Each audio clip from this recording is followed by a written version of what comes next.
Herzlich willkommen zum Matchball-Match von Them gegen AEO.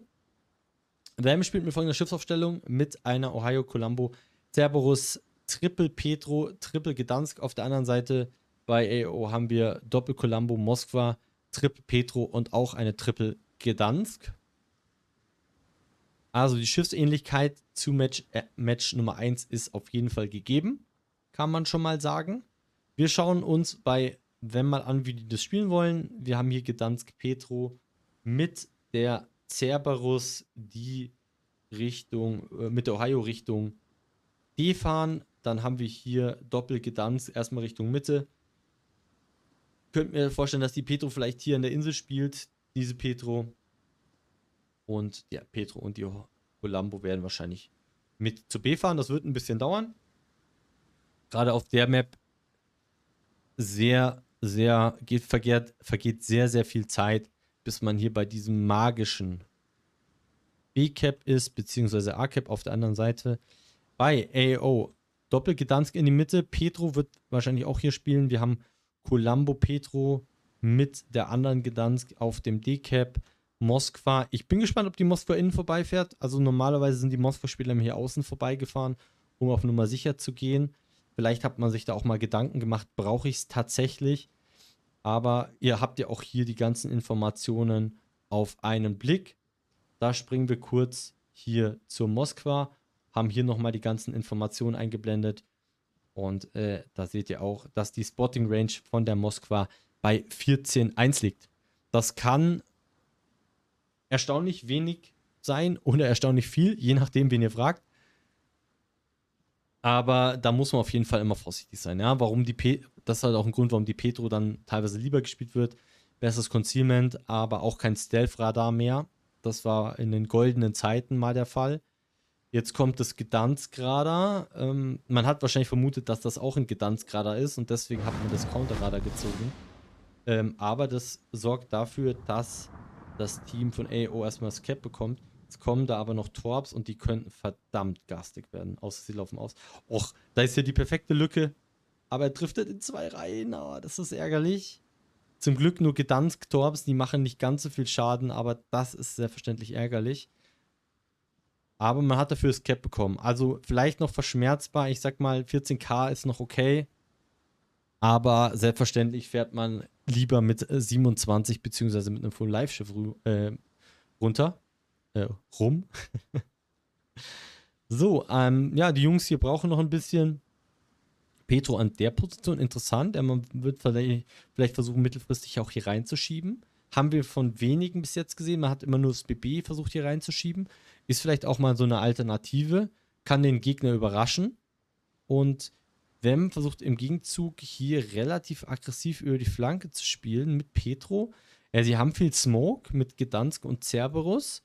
Und wenn sie da vielleicht die andere Gdansk catchen können, dann kann das für Unbehagen sorgen. Bin ich mir relativ sicher.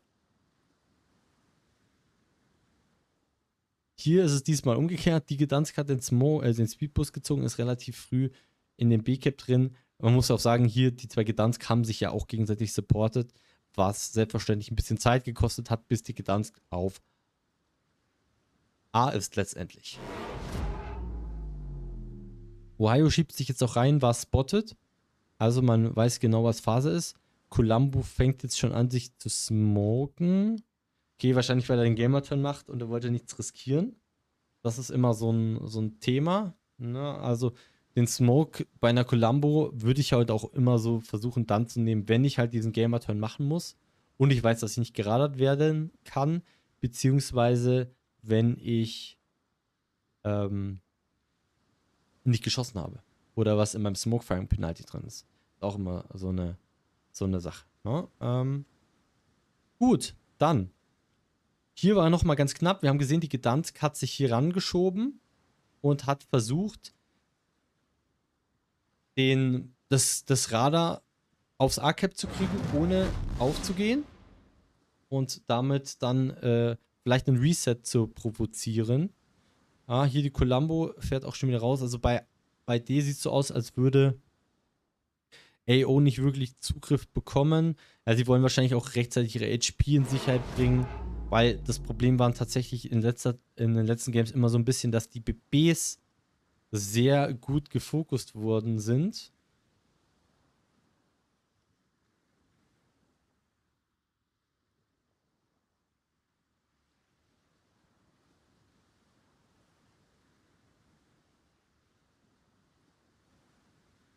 Also der Smoke Train, der läuft aktuell für them gut auf D. Sie kriegen wirklich Map Control und sie schieben halt auch ihre BBs da zusätzlich noch mit rein, um hier auch das wirklich abzusichern. Ne? Sie versuchen hier das Übergewicht zu kriegen. AO hat die Schiffe aber, um das zu countern oder beziehungsweise auch zurückzuhalten. Ja, Cap-technisch sind wir jetzt ausgeglichen, 2 gegen 2. Punktevorteil aber für AO. Hier sind auch die ein oder anderen Torps auch unterwegs auf die Petro, die sich jetzt auch an die nächste Insel vorschiebt. Oder kommen Cross-Shots, die könnten unangenehm werden. Sind sie leider nicht. Waren Moskwa-Shots, vermute ich mal. Columbo war es nicht, mit Sicherheit. Boah, die Columbo ist ja schon sowas von low, das ist brutal, ne? Also, der wird schon hier echt gut gefokust. Ist jetzt auch wieder spotted. Von der Petro wahrscheinlich. Und auf dem wird ganz schön rumgeknuspert. Also, das muss man beim schon lassen. Die schaffen es tatsächlich sehr gut, die BBs zu fokussen. Und gerade Open Water BB ist halt auch ein gutes Ziel, um da Damage machen zu können, uns auch rausnehmen zu können. Das merkt man halt auch in so Tournaments. Die meisten Schiffe, die halt immer gefokust werden, sind die statischen Schiffe oder halt die BBs, weil die kann man relativ schnell unter Druck setzen, weil sie meistens erst einmal nicht schnell genug weg können oder weil sie in einer Position sind, wo sie dann in Crossfire geraten, wenn sie sich umpositionieren. Und jetzt ist selbstverständlich diese Petro hier in größter Gefahr. Er ist sehr weit vorne. Und jetzt muss es AO schaffen, so viel Druck aufzubauen, dass diese Petro auf jeden Fall safe ist. Weil die Jungs werden hier vorschieben, die werden mittelfristig auch diese Petro killen, weil die werden halt einfach weiterfahren. Ganz klar, was sollen sie denn sonst tun? Einfach drauf und versuchen da den Kill zu machen. Ja, wird jetzt wichtig sein.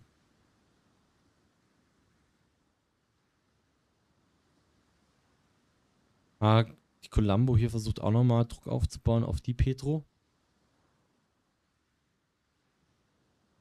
Mit SAP. So viel Gegenwehr aber jetzt nicht rein. Das Thema ist halt bei SAP ist auch, nach einer gewissen Zeit ist man halt auch gesättigt. Da geht dann nicht mehr so viel Damage rein. Die Torps könnten aber unter Umständen unangenehm werden.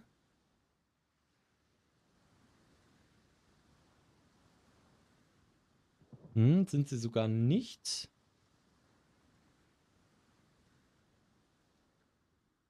Also da wird auf jeden Fall die Spannung noch hochgehalten. Die Gdansk schiebt jetzt immer weiter auf diese Petro drauf. Ja, sie konnten ihn auch bis jetzt noch nicht punishen. Aber AO schafft es hier beim B-Cap. Wir schauen nochmal auf den HP-Pool von der Columbo. Der ist auch aber nicht mehr so wirklich gut. Also AO hat 2 Schiffe, die mittelfristig wahrscheinlich rausgehen werden. Die Petro ist aber auch ganz schön low. Auch gut gelitten. Ich würde sagen, wir schauen hier nochmal schön auf die große, wunderbare, weite Welt und sehen hinten, die Petro droppt, aber auch die Gdansk leidet hier ein bisschen. Vielleicht kriegen sie tatsächlich noch einen Trade raus, das wäre natürlich optimal. Hier noch den Gdansk-Kill für den Petro-Kill, aber ich glaube, es wird nicht reichen. Die Columbo fängt jetzt an, mit einem Smoke sich hier zurückzuziehen. Punktetechnisch sind wir relativ ausgeglichen. Die Petro lebt sogar immer noch, kriegt nochmal einen Heal, aber ist dann doch auch raus. Also kriegt dann auch nochmal eine schöne Salve in die Seite. Aber da, ja, ist brutal. Also wie gut them hier auch hochdrücken konnte. Ohne dass AO wirklich Druck drauf bekommen hat.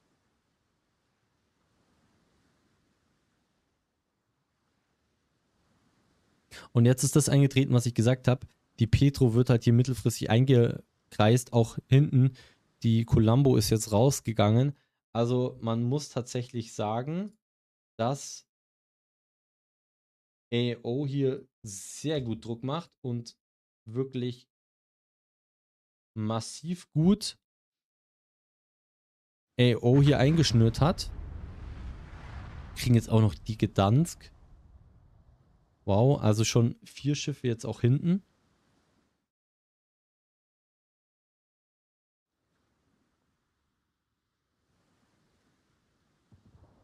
Oh, die Torps sind übrigens gar nicht so schlecht. 2 Torps auf die Cerberus und dann nochmal eine Salve auf die Petro. Aber die Petro ist jetzt halt schön im Sandwich drin von der Ohio und der Petro. Und auch der Smoke Train schiebt sich weiter vor. Also es wird unfassbar schwierig für AEO.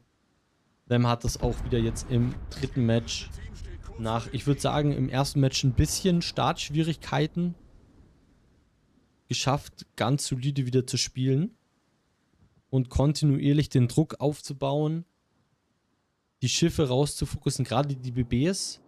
Das haben sie sehr gut hinbekommen. Und da sich halt auch tatsächlich nicht in die Karten schauen lassen und dann hier konsequent auch die Tools der Schiffe gut ausgenutzt. Ja, gut. Also hier können wir auch mal festmachen, das 3 gegen 1 wird die 3 gegen 2 wird die Petro nicht auch wirklich nicht gewinnen können, gehe ich mal von aus. Da wird es höchstwahrscheinlich nicht reichen.